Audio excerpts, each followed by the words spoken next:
நல்லா இருக்கும். புதுசாக இருக்குது, டிஃப்ரெண்டாக இருக்குது. ஆமாம், இது வரையும் சாப்பிட்டது அப்படி நல்லா இருக்கும். இன்னைக்கு நம்ம வடநாட்டு ஸ்வீட் பண்ண போகிறோம். ரவா பவா பித்தா. கேக் மாதிரி இருக்கு. ஆமா, இது கேக்குன்னு தான் நினைக்கிறேன். பொங்கல் சொல்லணுமா? இல்ல, பண்ணு. ரவையை தோசை மாவு பக்கத்துல கலக்கணும். அதுக்கு ஏத்த மாதிரி பாத்திரம் எடுத்து வச்சுக்கலாம். ரவை சேர்த்துக்கலாம். கொதிக்க வச்ச பால் மீடியமான சூடுல இருக்கு, இதையே சேர்த்துக்கலாம். இது கூட கொஞ்சம் உப்பு சேர்த்துக்கலாம். கொஞ்சமா சீனி சேர்த்துக்கலாம். கொஞ்சம் பேக்கிங் சோடா சேர்த்துக்கலாம். பாருங்க, நல்லா கெட்டியாவும் ஆகுது. பத்தாதைக்கு கூட கொஞ்சம் பாலும் ஊற்றிக்கலாம். உப்பு கரெக்டா இருக்கு, இனிப்பு கொஞ்சம் கம்மியா இருக்கு, போதும். இது இப்ப இந்த பக்கத்துல இருக்கு, ஒரு 1/4 மணி நேரம் இருக்கட்டும். இப்ப இனிப்பு பொண்ணு செய்ய போறோம். அதுக்கு நான் அரைமணி தேங்காய் திருவி வச்சிருக்கிறேன். இப்ப பால் காய்ச்சிக்கலாம். கொஞ்சம் வெள்ளை எடுத்துருக்கிறேன். கொஞ்சம் தண்ணி ஊத்திக்கிறேன். பாகு ரெடி வச்சு ஆஃப் பண்ணிடலாம். பாகு கூட திருவி வச்சு தேங்காய் சேர்த்துக்கலாம். அவ்வளவுதான், பூர்ணம் ரெடி ஆயிடுச்சு.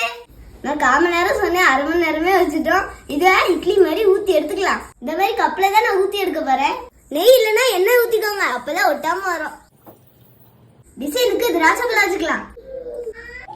இதுக்கு மேல ரவை மாவு சேர்த்துக்கலாம். இதுக்கு மேல இனிப்பு பொருள் வச்சுக்கலாம்.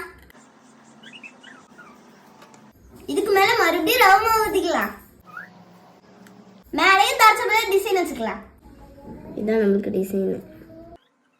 அவ்வளவுதான், இதை ஆவியில வேக வச்சு எடுத்துக்கலாம். ஒரு 1/4 மணி நேரம் நல்லா வேகட்டும். வெந்துருச்சான்னு பார்க்கலாமா? எனக்கு இதை பார்த்து கேட்க பார்த்த மாதிரியே இருக்கு. ஆமா, எனக்கும் அப்படிதான் இருக்கு. பாருங்க, சூடு ஆறிடுச்சு. ஓரத்துல எல்லாம் கட்டி வச்சு எடுத்துக்கலாம்.